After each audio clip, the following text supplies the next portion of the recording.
خواتین و حضرات، ہاسپٹل انفیکشن کنٹرول کے حوالے سے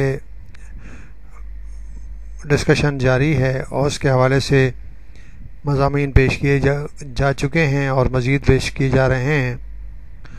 ہم نے سب سے اہمیت یہ بات ہے کہ اگر ہاسپٹل انفیکشن کنٹرول پراپر نہیں ہوگا تو اس کے اخراجات کس کو ادا کرنے پڑیں گے۔ ہاسپٹل انفیکشن کنٹرول پراپر طریقے سے نہیں ہوگا تو اس کا مین اثر جو ہے وہ مریض کو پر ہی پڑتا ہے، مریض کو ہی یعنی کہ اس کے اخراجات برداشت کرنے پڑتے ہیں۔ اگر مریض کسی سرجری کے لیے داخل ہوا ہے، اگر کلین سرجری، سیف سرجری استعمال کی جائے اور آپریشنز کے حوالے سے بہت ہی صاف ستھرا ماحول ہو اور اسٹرلائزیشن ڈس انفیکشن پراپر ہو تو مریض کو انفیکشن نہیں ہوگا اور مریض جو ہے نا دوسرے دن یا ایک دن میں ہی واپس گھر چلا جائے گا، اس کو ہاسپٹل میں رہنے کی ضرورت ہی نہیں پڑے گی، جو کہ عام چھوٹی سرجریوں میں ہوتا ہے۔ اس حوالے سے ہم دیکھتے ہیں کہ اگر اس کو انفیکشن ہو گیا تو فوراً ہی مریض کو بخار اور مزید کمپلیکیشن کا سامنا کرنا پڑتا ہے اور اس کو ہاسپٹل میں رکنا پڑتا ہے۔ تو وہ خرچ، ہاسپٹل میں ایڈمیشن کا خرچ اور اس کے بعد ہاسپٹل کے جو بھی اخراجات ہوتے ہیں وہ بے تحاشا ہوتے ہیں، جو کہ مریض کو برداشت کرنے پڑتے ہیں۔ مثال کے طور پر ایک عام سرجری میں اگر اس کو جو ہے 1000 روپے خرچ آنا ہوتا ہے اور اگر اس کا ہاسپٹل اسٹے ہو جائے تو وہ ہو سکتا ہے وہ 20,000 روپیز یا 20,000 روپے تک معمولی سے کیس کے اندر خرچ ہو سکتا ہے۔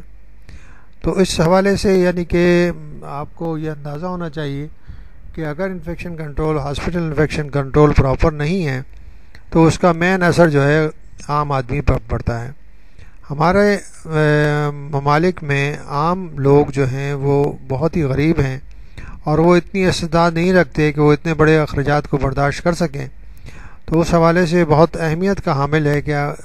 ہاسپٹل انفیکشن کنٹرول پہ بہت اہمیت دی جائے۔ اس کے دوسرا اثر جو ہے اس جیسے مریضوں کا جس میں انفیکشن ہو جاتا ہے، ہاسپٹل انفیکشن جس میں پیدا ہو جاتا ہے، جس کو نوزوکومل انفیکشن بھی کہتے ہیں، تو ہاسپٹل کے قیام میں زیادہ دنوں تک رہنا بھی اس میں شامل ہو جاتا ہے۔ اب ہاسپٹل سروسز کو اگر دوسرے غریب لوگوں کے لیے یا عوام الناس کے لیے استعمال کیا جائے تو وہی سروسز جو ہے وہ چند آدمیوں کے لیے نہیں ہے، چند لوگوں کے لیے، چند مریضوں کے لیے رہ جاتی ہیں کیونکہ ان کا اسٹیج جو ہے زیادہ ہو گیا ہے۔ تو اس حوالے سے بھی لوگوں کو سہولیت نہیں مل سکتی اور زیادہ تر انفیکٹڈ کیسز کی وجہ سے وہ ہاسپٹل جو ہے وہ زیادہ سے زیادہ لوگوں کو اپنی سہولتیں فراہم نہیں کر سکتا۔ تو ہاسپٹل انفیکشن کنٹرول کی اہمیت بہت زیادہ ہے ہمارے جیسے ملکوں میں، جس کی وجہ سے ہمیں بہت اس کی خاص طور پر اہمیت کی وجہ سے بہت زیادہ اس پہ عمل درآمد کرنا چاہیے۔ اس کے بعد جو موضوع ہے اس کا یہ ہے کہ انفیکشن کنٹرول پالیسی اور گائیڈ لائنز کی غیر موجودگی۔ ہمارے جیسے ترقی پذیر ممالک میں ہاسپٹل تو بے تحاشا قائم کیے جا رہے ہیں، جن میں گورنمنٹ ہاسپٹل بھی ہیں، پرائیویٹ ہاسپٹل بھی ہیں اور کلینکس بھی ہیں اور اس لیول کے مختلف لیول کے جو ہیں ہاسپٹلس ہیں، مگر عام طور پر دیکھا گیا ہے کہ کسی بھی ہاسپٹل میں پراپر طریقے کی انفیکشن کنٹرول پالیسی یا گائیڈ لائنز موجود نہیں ہوتی۔ اس کے لیے ضروری ہے کہ انفیکشن کنٹرول مینول جو کہ ہمارے انفیکشن کنٹرول سوسائٹی نے اردو اور انگلش میں فراہم کیا ہے، وہ سب جو بھی عملہ ہے وہاں پر ان کو مہیا کیا جائے اور وہ اس کی ٹریننگ حاصل کریں اور اس پر عمل کریں۔ اس کے بعد موضوع آتا ہے اسپتال میں کام کرنے والوں کی حفاظت کا ناقص انتظام۔ جس طرح مریضوں کے مسائل ہیں کہ مریضوں میں انفیکشن ہاسپٹل سے لگ جاتا ہے اور مریض ایک مرض میں ہاسپٹل میں آتا ہے اور اس کو جو ہے دوسرے کئی مرض اس کے جسم میں داخل ہو جاتے ہیں اور بیکٹیریا داخل ہو جاتے ہیں، وائرس انفیکشن ہو جاتا ہے۔ اسی طرح ہاسپٹل میں کام کرنے والے doctors, nurses, paramedical staff, technicians اور جو وزٹرز ہیں ان کے لیے بھی ہاسپٹل میں انفیکشن لگنے کا کافی حد تک خطرہ ہوتا ہے۔ اس حوالے سے ضروری ہے کہ جو بھی ہاسپٹل میں کام کرنے والے لوگ ہیں وہ پرسنل پروٹیکشن ایکوپمنٹ اور اس کے حوالے سے جو بھی سہولتیں ہو سکتی ہیں ان کو فراہم کی جائیں۔ ان کو معلومات ہونی چاہیے کہ کس لیول پہ کیا انسٹرومنٹ اور کیا احتیاطی تدابیر اختیار کرنی ہوں گی جو کہ ان کو انفیکشن سے بچا سکیں گی، کیونکہ بعض امراض ایسے ہوتے ہیں کہ اگر وہ مریض سے ڈاکٹرز میں یا نرسز میں لگ جائیں تو موت بھی واقع ہو سکتی ہے۔ اور ان میں مثال کے طور پر کانگو وائرس ہے، کانگو وائرس کے حوالے سے بھی مسائل ہو سکتے ہیں، یا ہیمریجک فیور ہے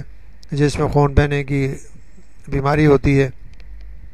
یہ وائرس انفیکشن ہوتے ہیں، اور اگر مریض کو اٹینڈ کرتے ہوئے ڈاکٹرز یا نرسز کو یہ انفیکشن لگ جائیں تو وہ فوری طور پر بیمار ہو سکتے ہیں اور ان کی موت بھی واقع ہو سکتی ہے۔ اس کے بعد ہم موضوع پہ آتے ہیں کہ اسپتال میں جو کام کرنے والے ہیں ان میں صحت اور انفیکشن کنٹرول کے بارے میں تعلیمی سرگرمیوں کی کمی۔ ہمارے ہاسپٹلز اور کلینکس میں مریضوں کا اتنا زیادہ رش اور اتنا زیادہ کام ہوتا ہے کہ وہاں پر کام کرنے والے جو افراد ہیں، ڈاکٹرز ہیں، نرسز ہیں یا پیرامیڈیکل اسٹاف ہیں، ان کو کسی قسم کے لیکچرز، کسی قسم کے سیمینار، کسی قسم کے ورکشاپ اٹینڈ کرنے کی فرصت ہی نہیں ملتی۔ صبح سے جو آتے ہیں وہ کام کرنے کے لیے وہ مسلسل مریضوں کو دیکھنے میں، مریضوں کو کنٹرول کرنے میں لگے رہتے ہیں۔ تو اس حوالے سے یہ ضروری ہے کہ ان کے لیے جو ہاسپٹل میں کام کرنے والا عملہ ہے پراپر طریقے سے سیمینار یا ورکشاپ اور ان کا انتظام کیا جائے تاکہ وہ ہاسپٹل انفیکشن کنٹرول کے بارے میں معلومات حاصل کر سکیں۔ اس کے بعد جو موضوع آتا ہے اس حوالے سے وہ ہیں ڈاکٹرز، نرسز، پیرامیڈیکل اسٹاف کے تعلیمی نصاب میں انفیکشن کنٹرول کے موضوع کی غیر موجودگی۔ ہم نے یہ جائزہ لیا کہ جو بھی سلیبس ڈاکٹرز کے لیے موجود ہے یا نرسز کے لیے موجود ہے یا پیرامیڈیکل اسٹاف کے لیے موجود ہے، اس میں کہیں پر بھی انفیکشن کنٹرول کے بارے میں کوئی مضامین، کوئی نصاب کی کتب یا معلومات یا ان کے حوالے سے کوئی اہمیت کے تعلیمی نصاب موجود نہیں ہیں۔ اگر تعلیمی نصاب ہی موجود نہ ہو ٹریننگ کے دوران تو پھر معلومات کیسے ہوگی؟ اور ہمارے سسٹم کے اندر سارا نظام جو ہے ایگزام اورینٹیڈ ہوتا ہے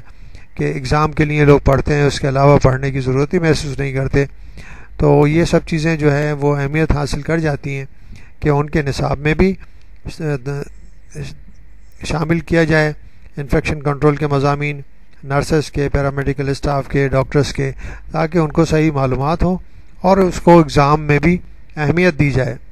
ہر ایگزام میں اس کی اہمیت دی جائے کہ وہ لوگ سوالات پوچھے جائیں اور ان کے اوپر اسٹیج دیا جائے تاکہ لوگ اس کو پڑھیں۔